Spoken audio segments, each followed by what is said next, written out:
Many people in Boston and surrounding communities have been shaken by the outburst of violence and the shootings on Tuesday night.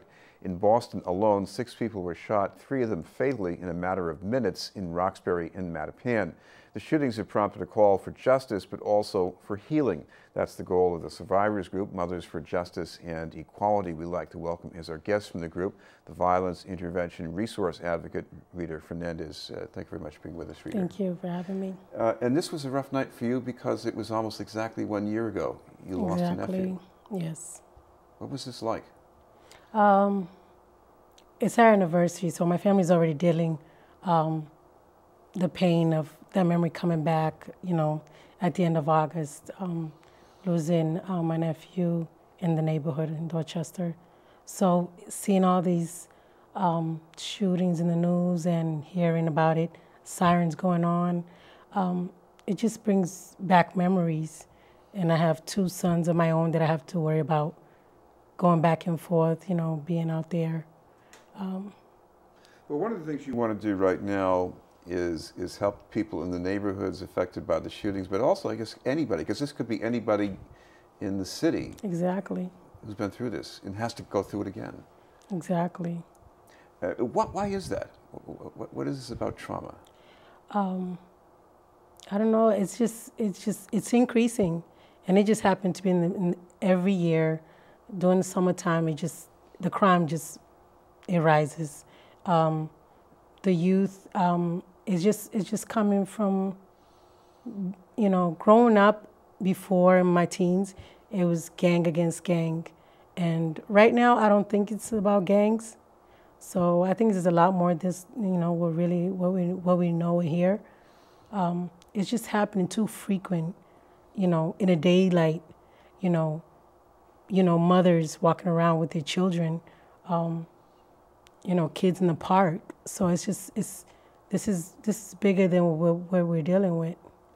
I know the Police Commissioner Evans talked about too many guns around, too many guns getting into the hands of kids. But when I look at the ages of the victims this week, these are people in their 20s. So I'm thinking, is this maybe something other than teenagers? Yeah, that's something we really need to look into.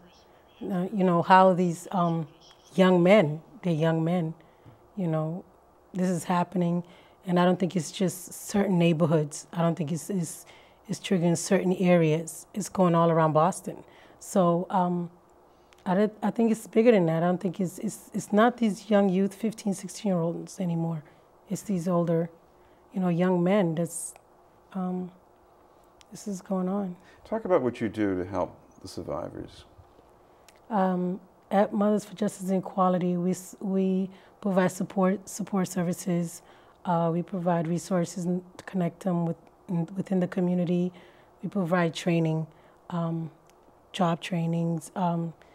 We educate these families on how they could transform the pain into a positive way where they could have a better look in life through this pain that they're going through, and it's still ongoing. Some of them, it's nephews, it's grandsons. Now it's like their sisters or their aunt, so it's escalating.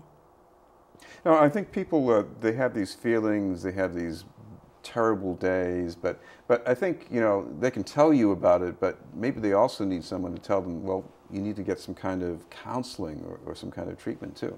Exactly. We also provide support services, and we connect these families with the resources in the community for, therapy, dealing with this trauma of losing their children, their families to the streets. What about the people who might feel that this is painful to talk about? Why do I need to go and see someone and start telling the story again? A lot of times, putting myself in that shoe, being able to help someone else is kind of therapy for us. It helps us deal with the pain by helping those who are just going through that pain of losing their loved ones. So now, of course, the other thing people need is to feel that there's someone they can call any time of the day. Can Mothers for Justice help them with that? Yes, we provide services. The door is open. weekends, we provide, we do outreach work to the community, to the families. We provide coffee hour to just come in and just share their pain, the experience, what's going on with their family and the community. We provide resources of how they could help with the burial and, just a lot of family support. Because the other thing that's going on here is the community is, well, it's leading the way. It is trying to change things. Do you feel this makes a difference? Efforts like this? I think it is. It is. It's providing these families, especially the women, the strength to keep going, because they have other children, they have other families they have to be there for. And having this type of support system is giving them the strength to keep going and see hope. And there's a chance to help others by helping yourself. You mentioned the children because we talked about women going through this pain, but their children are going through the pain. And Exactly. These mothers have to help the kids, right? Exactly. We have a youth program after school and during the summer, provide services, job readiness. They have a stipend for after school when they come in to do mentoring, providing them resources and how to increase their job skill performance. We do field trips. So as a matter of fact, today is the last day of the summer program.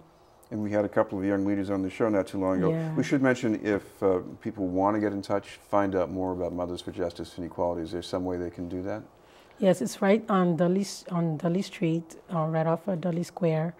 Our website is mothersforjusticeequality.org, and they could come to the office, and be welcoming anyone to come in for support. Thank you very much for being with us. Thank you very much for having me. Appreciate it. From Mothers for Justice and Equality, Rita Fernandes. Thank you. We'll have more news in just a moment.